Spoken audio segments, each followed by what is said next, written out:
সবার কাছে দোয়া চাই যেন আমাদের দাম্পত্য জীবন সুখের হয়। আসলে কে কি মন্তব্য করুক বা করবে বা করতেছেন, আমার তাতে কোনো যায় আসে না। প্রেম মানে না কোনো বাধা, ইচ্ছে শোনে না কোনো বারণ। আমরা কিন্তু প্রায় সময় সামাজিক যোগাযোগ মাধ্যমে এখন দেখতে পাচ্ছি সুগার মামি সুগার ড্যাডির মতো ঘটনা। ঠিক লালমনিরহাটে একটি ঘটনা চাঞ্চল্যের সৃষ্টি করেছে। সেখানে ৬৬ বছর বয়সী শরীফুল ইসলামকে বিয়ে করেছেন ২২ বছরের আইরিন আক্তার। এই ঘটনা কিন্তু সোশ্যাল মিডিয়ায় এখন তোলপাড় সৃষ্টি হয়ে গিয়েছে। তো আপনারা জানেন, আমরা কিন্তু ইতিপূর্বেও দেখেছি সুগার মাম্মি সুগার ড্যাডির মতো ঘটনা ঘটেছে, কিন্তু এই ঘটনাটির পিছনে একটি রহস্য লুকায়িত রয়েছে। চলুন জেনে আসি বিস্তারিত সেই ঘটনা সম্পর্কে।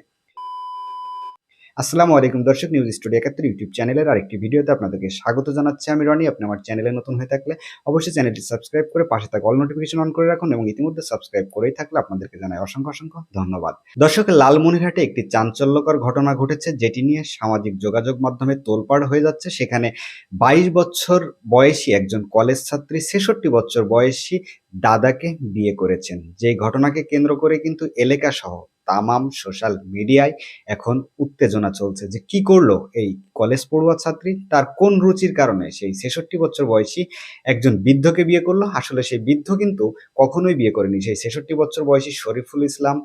এই ২২ বছরের আইরিন আক্তারকে বিয়ে করতে পেরে কিন্তু খুশি, এবং আইরিন আক্তার নিজেও জানাচ্ছেন সে কিন্তু এই ৬৬ বছর একজন বৃদ্ধাকে জীবনসঙ্গী হয়ে হিসেবে পেয়ে সে কিন্তু অনেক খুশি হয়েছেন, তার লাইফের পরিবর্তন ঘটেছে। এবং এই ৬৬ বছর বয়সী শরীফুল ইসলাম নাকি তাকে নতুন জীবন দেখিয়েছেন, নতুন করে পড়াশোনার উদ্যম জুগিয়েছেন। তিনি নাকি তার জন্য পাগল হয়ে আছেন। তো সরাসরি চলে যায় সেই আইরিন আক্তারের কাছে। সেই আইরিন আক্তার কি জানাচ্ছে তাদের এই বিয়ে সম্পর্কে, তো চলুন শুনে নি তার মুখ থেকে। আমি সবার কাছে দোয়া চাই যেন আমাদের দাম্পত্য জীবন সুখের হয়। আসলে কে কি মন্তব্য করুক বা করবে বা করতেছেন, আমার তাতে কোনো যায় আসে না। আমি আলহামদুলিল্লাহ ভালো আছি, আর আশা রাখি যে ওনার সাথে থাকলে আমি ফিউচার পর্যন্ত ভালো থাকবো।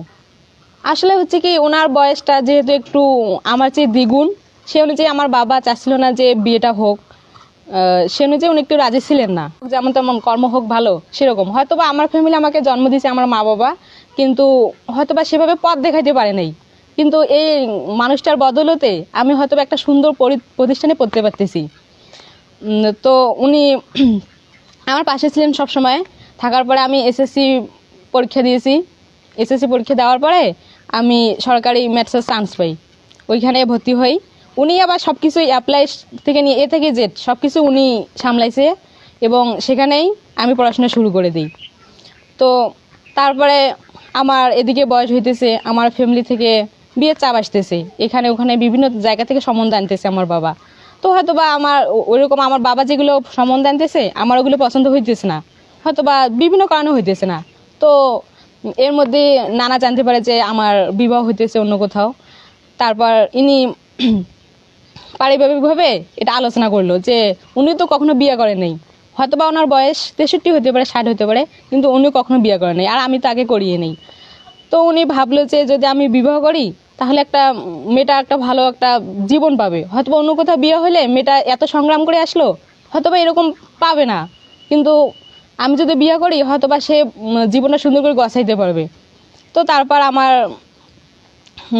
ভগ্নিপতি ছিল, ভাইয়া ছিল রাজি ছিল, বোন রাজি ছিল, মা রাজি ছিল, কিন্তু আমার বাবা সেটাকে মানতে চাচ্ছিলেন না আর কি, বলছে যে আমি এটা আগ্রহী না। তারপর মানে পর্যায়টা অনেক হয়ে যায়, আমার অন্য কোথাও বিয়ে হবে এরকম একটা কিছু আসলে। তারপর এদিকে বিয়ের চাপটা অনেক কাছাকাছি এসে যায়। তারপর তারপর উনি আমাকে প্রস্তাব দিয়ে একাকি বলছি যে আমি যদি তোমাকে বিয়ে করতে চাই তাহলে কি তোমার কোনো দ্বিমত আছে। আমি বলছি না, দ্বিমত নাই। আমিও ভাবলাম যে যে লোকটা আমার সবসময় পাশে ছিল, অনেক সাপোর্ট করছে, হয়তোবা তার সাথে থাকলে আমি বাকি জীবনটা হয়তোবা সাপোর্ট পাবো, ভালো একটা সুন্দর জীবন পাবো। মানুষ তো একটা সুন্দর জীবনের জন্যই বাঁচে, তাই না? সেই জন্য আমি ওনাকে বিয়ে করছি। যেহেতু আমার ভাই রাজি ছিল, বড় ভাই রাজি ছিল, আমার মা রাজি ছিল, আমার বোন রাজি ছিল, আমার ফুফা রাজি ছিল, ওনারা সাহায্য করে আমাকে বিয়ে দিয়েছেন। এখন হয়তো বা এগুলো আবার একটা পিকচার। আমি বলছিলাম যে আমি তো এরকম পর্দা প্রশিক্ষণ করি, কোনো পিকচার যেন বাইরে না যায়। তো কিভাবে কি জানি কিভাবে একটা পিকচার বাইরে গেছে, মিডিয়ার সামনে গেছে, একটা পেজে গেছে, ওইখান থেকে বিভিন্ন মন্তব্য করতেছে। তো কে কি মন্তব্য করতেছে আমি ওটা বলতে চাচ্ছি না, সেটা যার যে মেটার সেটা করুক, পাশে লোকে কিছু বলবেই। ওটাতে কান দিয়ে আমার সুন্দর জীবনটাকে আমি নষ্ট করতে চাই না। আসলে হচ্ছে উনি আমার ভগ্নিপতির নানা, সেদিক থেকে ওনার সাথে আমার পরিচয়। আর আরেকটা কথা হচ্ছে, আমার জীবনটা 10জন মেয়ের মতো সহজ না। আমার জীবনটা, আমি যে এখানে আসছি অনেক পরিশ্রম করে এখানে আসছি। তো আমি ভাবলাম যে অন্য কোথাও বিয়ে হলে হয়তো বা আমি পড়াশোনা করতে পারবো না, আমার নিজের জীবনটাকে সুন্দর করে গুছাইতে পারবো না।